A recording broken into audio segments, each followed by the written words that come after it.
The war in Ukraine is almost over. But how? That isn't on the table yet. We're seeing talks, we're hearing the news, but Secretary Bessent, while talking to Bret Baier just last night, said the quiet part out loud. And it is beautiful. You're about to get a glimpse into the future. The key player in this negotiation is the quiet guy. He's also the first openly gay cabinet member ever appointed, and I bring that up for all you people saying Trump is homophobic. Nothing is further from the truth. Secretary Bessent is much smarter than almost all of us, and he is the real peace negotiator. This is pure Trump gold. Let's get started. Before we get to Bessent and the quiet part out loud, we have to set this up with what everybody's seeing, and that's a quick video with Secretary Marco Rubio bringing us up to speed. He's flanked by National Security Advisor Mike Waltz. Our teams respectively have worked very quickly to reestablish the functionality of our respective missions in Washington and in Moscow. For us to be able to continue to move down this road, we need to have diplomatic facilities that are operating and functioning normally. We're going to appoint a high-level team from our end to help negotiate and work through the end of the conflict in Ukraine in a way that's enduring and acceptable to all the parties engaged. So nothing really new there. Okay, we're doing our negotiating. We're setting everything up. We're going to try and end this war. We've got the people in place to do so. Let's get to the quiet part. You're about to meet Secretary Bessent, and as opposed to going over and talking to Vladimir Putin, he went over and he talked to Zelensky. So he's had a conversation with the president of Ukraine. Folks, this is the quiet part. Bret Baier is having a conversation with Secretary Bessent in the United States Treasury. Let's listen in.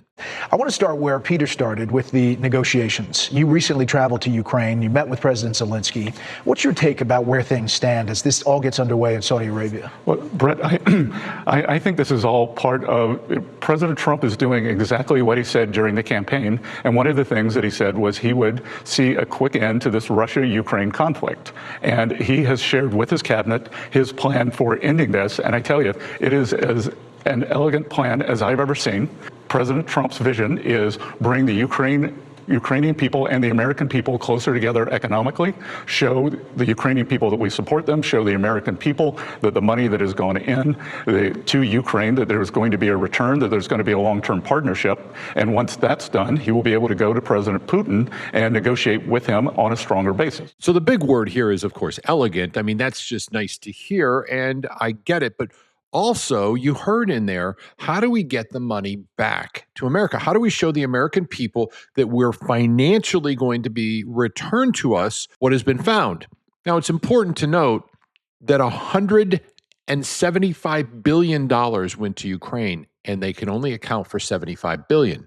And that accounting is from President Zelensky, who said, yes, I've only received $75 billion. That's $100 billion he's saying he didn't get. I have a theory on what that's involved with, and some of these people are the corrupt ones that are probably getting funding in some way, shape, or form. That's my opinion. I'm just throwing it out there. But I digress. Let's get back to Secretary Bessent.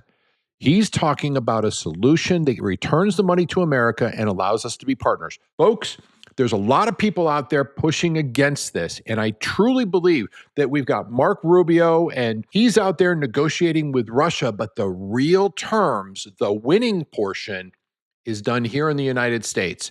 There's an opposition, though. This is Caitlin Collins, and she's getting a ton of flack about being, she used to report for Fox, and she switched over to CNN, and she's just annoying. And she's sitting here with John Bolton. Bolton was the National Security Advisor under President Trump from April of 2018 to September of 2019, and then he got fired. All right, a bad guy, hawkish about wars, loved the idea of fighting, thought we should have gone into North Korea, fought with Iran, which we actually ended up doing, was real vocal before that about the 2003 invasion of Iraq. So to say he doesn't like Donald Trump is an understatement. Let's listen to what they have to say. Then we're going to get to the quiet part out loud. You believe Putin sees Trump as what you described as an easy mark. You were there for their first meeting in Helsinki. What are your expectations for this one? Well, I don't have any expectations anymore. I think we know exactly what's going to happen. President Trump has effectively surrendered to Putin before the negotiations have even begun. Kind of important to note that he's had his security clearance taken away from him as well. Okay, folks, let's get to the fun part because this is cool. Secretary Bessent talks about building a win-win. Pay attention because this is the end of the war. President Trump designed a win-win situation. It's win for the Ukraine people because the know-how, the ingenuity of the American people go in, and it's a win for the American people. And what we went in, and it's the opposite of what the Chinese do. The Chinese go in and they do these rapacious deals where they grab mineral rights. And what we suggested, and the document that I took, was a partnership. So it was based on the revenues that come from minerals, from natural resources, from state-owned enterprises, and the more they make, the more we make. So the U.S., our side would bring in know-how, we'd bring in capital, and we'd act as an accelerant. We'd become business partners. We would create a win-win situation. This is huge. But the question is, what are they thinking? What does Zelensky think about all this? And that answer is coming in just a second, but I've got to beg you to hit the like and subscribe. We are being shadow banned. I know it because of the topics I bring up and the conversations we have. Do this, and that way maybe we can get out there and feel free to share this to your friends as well if you think that they'd be interested. Let's get to the quiet part because this is why you're here. So as I said, what has Zelensky got to say about this? Brent Baer asked the same questions. What was the reception from Zelensky? I mean, he didn't sign anything with us yet, right?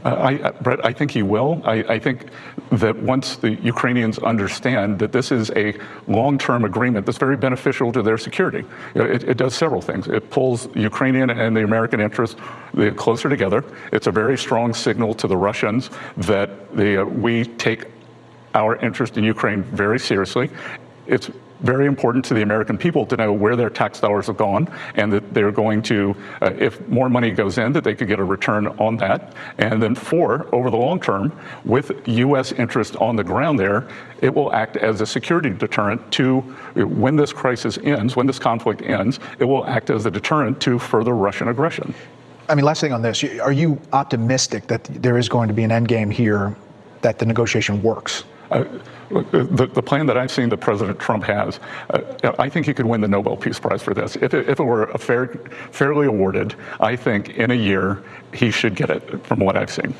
Because we have U.S. interests in Ukraine, President Trump's relationship with Vladimir Putin is one of respect, not what Bolton had said. And because we have interests, not military interests, not boots on the ground, because Ukraine can never become part of NATO. That was part of the original agreement a long time ago that was done, and we broke it. We absolutely broke it by these conversations.